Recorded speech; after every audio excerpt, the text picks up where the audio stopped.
At para naman sa ating fuel update, eto, dismayado pa rin ang ating mga tsuper at ating mga tricycle driver dahil sa big time taas presyo ng produktong petrolyo ngayong Kwaresma. Kasabay ng pagbulusok ng mainit na panahon, makakaranas din ng big time oil price hike ang mga motorista. Simula kahapon, dagdag taas presyo sa diesel ng 1.40 kada litro habang ang presyo naman ng gasolina ay nagtaas ng 2.20 kada litro. 1.30 naman sa presyo ng kerosene. Sa ngayon, ang presyo ng Tecron dito sa Bitas, ang kanilang diesel ay nasa 55.70 bawat litro, ang kanila namang gasolina ay nasa 61.20 hanggang 61.70 bawat litro.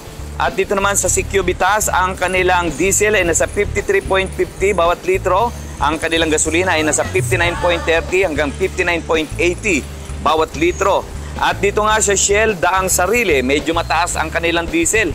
Nasa 61.54 hanggang 68.74 bawat litro.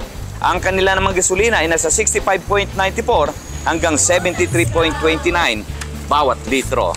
Ayon sa Department of Energy, ang dahilan bunsod ito ng nagdaang 4 na araw na petroleum trading ang ugat ng mataas na dagdag presyo sa mga produktong petrolyo. At yan ang ating fuel update kasama si Jeff Gonzalez, Smile sa Petron III, para sa Balitang Unang Sigaw.